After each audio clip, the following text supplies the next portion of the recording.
portion of today's video is sponsored by Coding Dojo. More about their program later.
So welcome back to the office with me.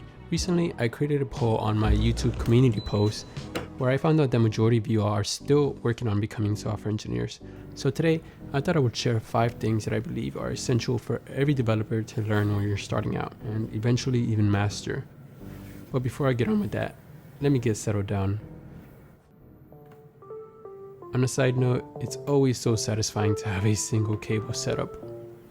And just a quick little update, we did get some new systems in and I opted for the 14-inch MacBook Pro M2 Pro, which has been a lot better to travel with and commute with since it's so much lighter than the 16-inch I had.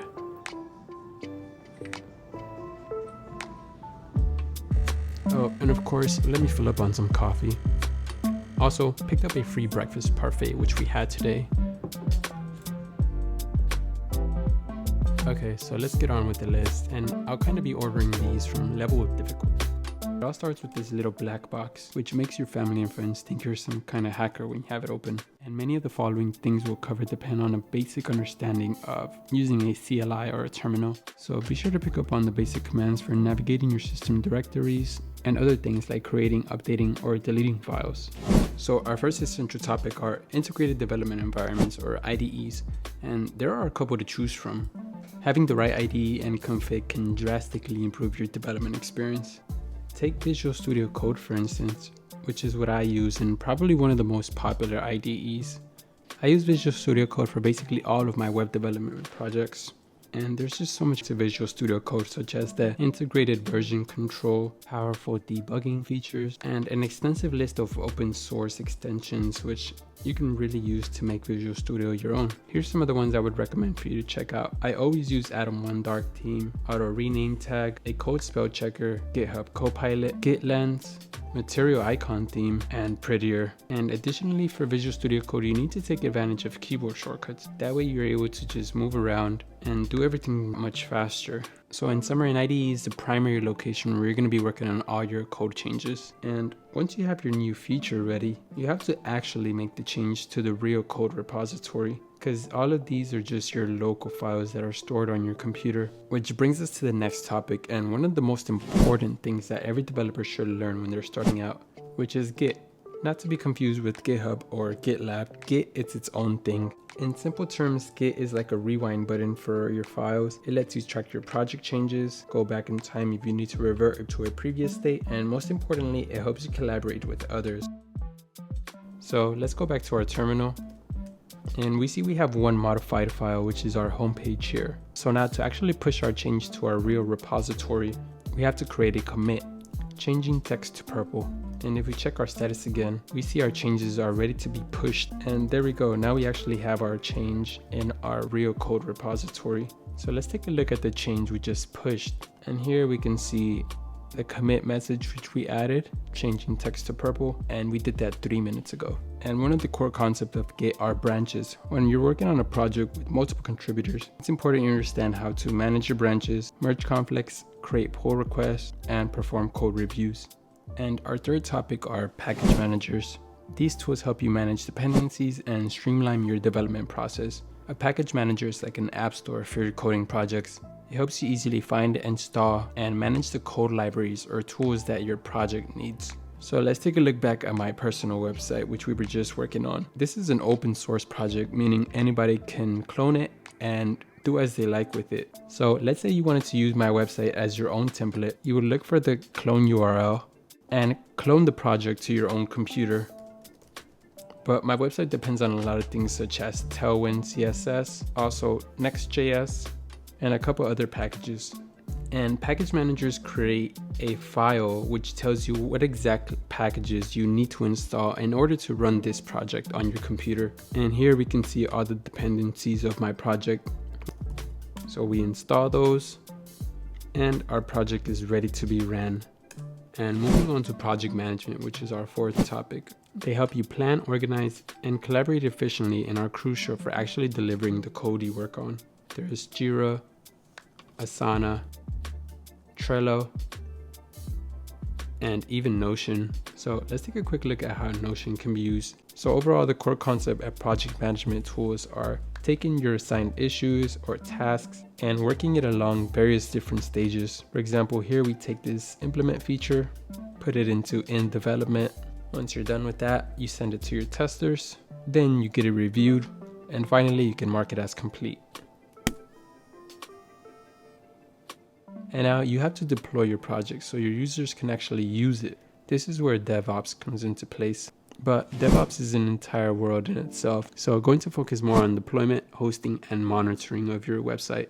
So let's take a look at Vercel, which is one of the many options you have for deploying a website. And in here we can see our list of deployments which are triggered from our Git commits. Here's that Git commit message we had created. And now we could actually visit and see the live change. There you go, our text is now purple. And again, DevOps goes so in depth. There's other advanced topics like managing your databases and managing logs of your project. We can perform monitoring to see the traffic of our website. Maybe not every developer is going to be deploying their projects, but it's still really good to have a general idea of how DevOps works and knowing some of the deployment strategies. So there you have it. That wraps up the things that I believe every new developer should pick up on, but it doesn't really end there. So do let me know down in the comments if you believe there's something else that deserves to be on this list. And now for some lunch, because I'm definitely getting hungry. So I ended up going to one of my favorite sandwich spots that's nearby.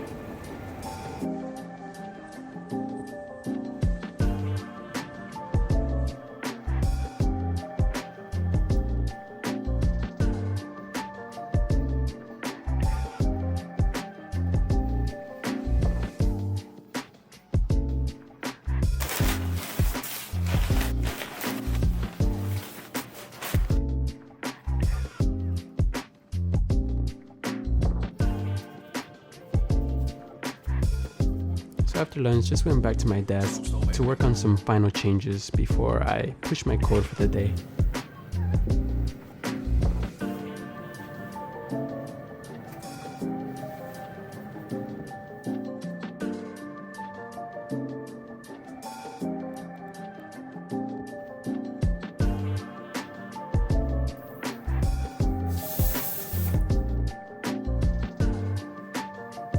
Also, another quick update, our team was considering relocating to this other location, but I don't know how I feel about it. What do you think? Do you prefer an open concept, or would you rather your own private little desk area?